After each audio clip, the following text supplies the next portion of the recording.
हरिओम. सुरेखा स्टेजरमध्ये आपलं स्वागत.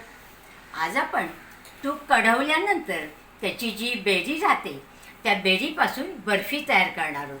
तर त्याच्यासाठी जे मी साहित्य घेतलं आहे ते आपण साहित्य बघूया. इथे ही 1 वाटी बेरी आहे. मी इथे पाऊण वाटी साखर घेतली आहे. साखरेचं प्रमाण आपण कमी जास्त घेऊ शकता. नंतर इथे मी 1 वाटी दूध, नंतर पाव वाटी इथे मी ओल्या खोबऱ्याचा चव घेतला आहे, पाव वाटी कणिक घेतलेली आहे, नंतर 1 चमचा इथे वेलची पावडर आणि डेकोरेशनसाठी काजू बदाम पिस्त्याचे मी इथे काप घेतलेले आहेत. आता सुरुवातीला आपण हे जे गव्हाचं पीठ आहे हे थोडं आपण भाजून घेणार आहोत.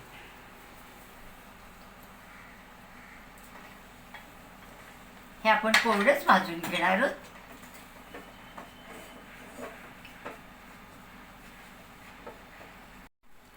हे थोडं आपण गव्हाचं पीठ भाजून घेतलेलं आहे.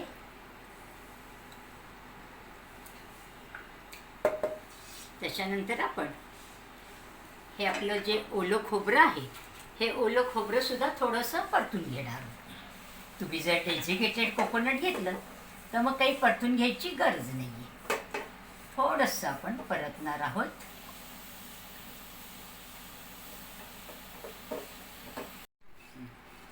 हे खोबरं पण आपण काढून घेऊया.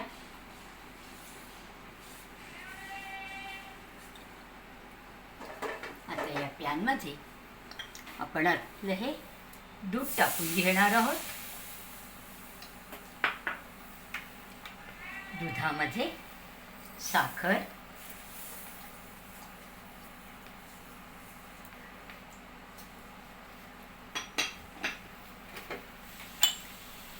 त्याच्यानंतर ही बेरी,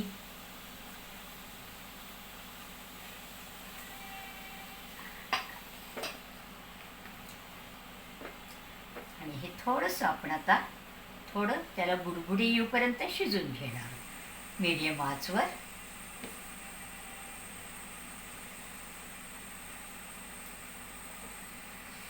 हे मिश्रण थोडं शिजते तोपर्यंत आपण ज्या डब्यामध्ये हे बर्फी सेट करायला ठेवणार आहोत त्याला थोडंसं तुपाचा हात लावून घेऊयात.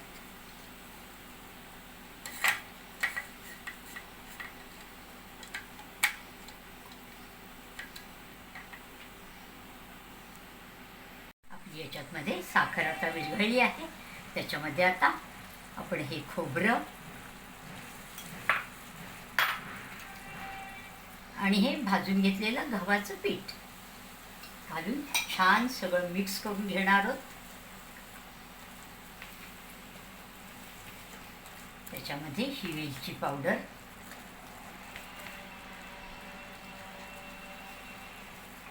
आणि आता आपलं हे मिश्रण चांगलं पॅन सोडूपर्यंत आपण शिजून घेणार आहोत. आपलं आता हे मिश्रण घट्ट होत आलेलं आहे. त्याचा अजून चांगला घट्ट गोळा होईपर्यंत आपण थोडं अजून त्याला परतून घेणार आहोत.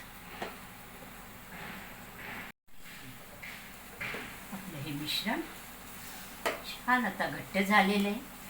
पॅन पण सोडायला लागलेलं आहे. आता आपण गॅस बंद करूया आणि हे सगळं मिश्रण आपण या डब्यामध्ये सेट करायला ठेवून देऊया.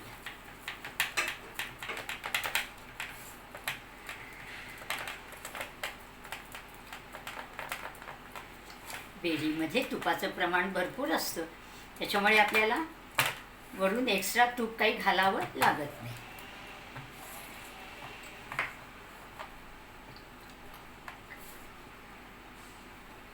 त्याच्यावरती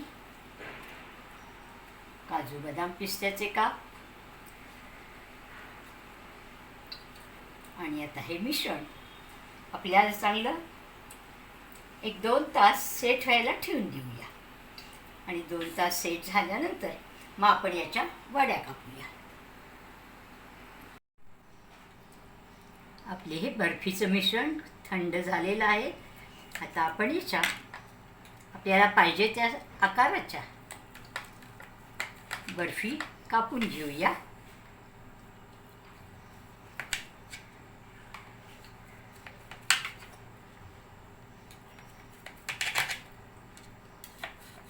साईडने थोड्या कडा मोकळ्या करून घ्यायच्या आहेत.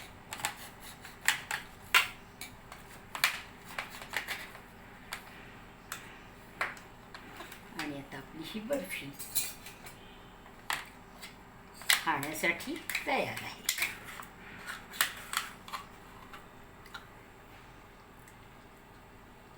छान आपली ही बर्फी तयार झालेली आहे.